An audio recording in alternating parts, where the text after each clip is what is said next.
നടൻ ജഗദീഷിന്റെ ഭാര്യ doctor P രമയുടെ വിയോഗം സിനിമാ ലോകത്തെയും ആരാധകരെയും ഒന്നടങ്കം ഞെട്ടിച്ച ഒന്നാണ്. തിരുവനന്തപുരം മെഡിക്കൽ കോളേജിൽ ഫോറൻസിക് വിഭാഗം മേധാവിയായിരുന്ന രമ അസുഖബാധിതയായി ഏറെ നാളുകളായി കിടപ്പിലായിരുന്നു. 2022 ഏപ്രിൽ 1 തീയതിയാണ് രമ അന്തരിച്ചത്. കേരളത്തിലെ പ്രമാദമായ പല കേസുകളിലും ഫോറൻസിക് രംഗത്ത് രമ നടത്തിയിട്ടുള്ള കണ്ടെത്തലുകൾ നിർണായകമായിരുന്നു. മറ്റു നടന്മാരുടെ ഭാര്യമാരെ പോലെ എപ്പോഴും പൊതുവേദികളിൽ ജഗദീഷിനൊപ്പം രമ പ്രത്യക്ഷപ്പെടാറുണ്ടായിരുന്നില്ല.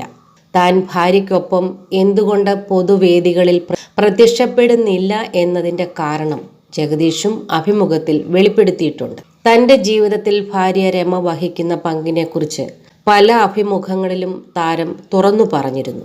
സമ്പന്നമായ കുടുംബത്തിൽ നിന്നും തന്നോടൊപ്പം ജീവിക്കാൻ എത്തിയപ്പോഴും പരാതികൾ പറയാതെ എല്ലാത്തിനോടും പൊരുത്തപ്പെടാനാണ് രമ ശ്രമിച്ചിരുന്നത് എന്നാണ് ജഗദീഷ് പറഞ്ഞത്. ഭാര്യയുടെ വിയോഗത്തിന് ശേഷം ജഗദീഷ് ആകെ തകർന്ന അവസ്ഥയിലായിരുന്നു. ഭാര്യയുടെ വേർപാട് സംഭവിച്ച് 2 വർഷത്തോടടുക്കുമ്പോഴും ഇപ്പോഴും രമയെക്കുറിച്ച് സംസാരിക്കുമ്പോൾ ജഗദീഷിൻ്റെ കണ്ണ് നിറയും. ഇപ്പോഴിതാ ഭാര്യയ്ക്ക് പ്രിയപ്പെട്ട പാട്ടിനെക്കുറിച്ചും ഗായികയെക്കുറിച്ചും ജഗദീഷ് വെളിപ്പെടുത്തിയ വീഡിയോയാണ് വൈറലാകുന്നത്.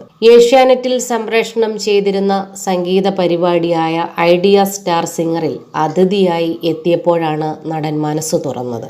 രമ നല്ലൊരു പാട്ട് ആസ്വാദകയായിരുന്നു. രമയുടെ ഏറ്റവും ഇഷ്ടപ്പെട്ട പാട്ടുകാരി ചിത്രയാണ്. ചിത്രയുടെ പാട്ടായിരുന്നു രമയുടെ ഫോണിലെ കോളർ ട്യൂൺ. കാതിൽ തേൻമഴയായി എന്ന ചിത്രയുടെ പാട്ടായിരുന്നു രമയുടെ കോളർ ട്യൂൺ. ആ പാട്ട് ഇപ്പോഴും എൻ്റെ മനസ്സിൽ ഇഷ്ടം എന്നതിനപ്പുറം എനിക്കൊരു നൊമ്പരമാണ്. ആ പാട്ട് കേൾക്കുമ്പോൾ എനിക്ക് സന്തോഷമൊക്കെ തോന്നും. അതേസമയം തന്നെ എൻ്റെ മനസ്സിലേക്ക് ഓടിയെത്തുന്നത് രമയുടെ മുഖമാണ്. സംഗീതത്തിന് നമ്മളെ എന്നും വേറെ ഒരു ലോകത്തിലേക്ക് ഉയർത്താൻ കഴിയും. രമ ചിത്രയുടെ ഒരു വലിയ ഫാനായിരുന്നു എന്നാണ് ജഗദീഷ് പറഞ്ഞത്. ശേഷം ചിത്ര അതേ ഗാനം ആലപിച്ചപ്പോൾ കണ്ണു നിറഞ്ഞുകൊണ്ട് ആ ഗാനം ജഗദീഷ് ആസ്വദിക്കുന്നതും വീഡിയോയിൽ കാണാം. ഭാര്യയോട് ഇത്രയേറെ ആത്മബന്ധം സൂക്ഷിക്കുന്ന മറ്റൊരു നടൻ മലയാളത്തിലുണ്ടോ എന്ന് സംശയമാണെന്നാണ് വീഡിയോ വൈറലായതോടെ ആരാധകർ കുറിക്കുന്നത്. ജഗദീഷ് അദ്ദേഹത്തിൻ്റെ ഭാര്യയെക്കുറിച്ച് സംസാരിച്ചപ്പോൾ അദ്ദേഹത്തിൻ്റെ കണ്ണുകളിൽ വന്ന ആ സങ്കടം കണ്ടപ്പോൾ എനിക്ക് കരച്ചിൽ വന്നു. കണ്ണുനീർ നിയന്ത്രിക്കാനാകാം ജഗദീഷ് മുകളിലേക്ക് നോക്കിയത്. ഇതുപോലെ മാന്യനായൊരു മനുഷ്യൻ മലയാളക്കരയിലോ സിനിമാ മേഖലയിലോ ഇല്ല.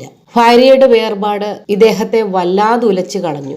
പാവം, ഭാര്യ ഇത്രത്തോളം സ്നേഹിക്കുകയും ബഹുമാനിക്കുകയും ചെയ്യുന്ന ഇദ്ദേഹത്തിൻ്റെ പൗരുഷം ഭംഗിയുള്ളതാണ് എന്നിങ്ങനെ എല്ലാമാണ് കമൻറ്റുകൾ. ജഗദീഷിൻ്റെ പെൺമക്കൾ 2 പേരും അമ്മയുടെ അതേ പ്രൊഫഷനാണ് തിരഞ്ഞെടുത്തത്.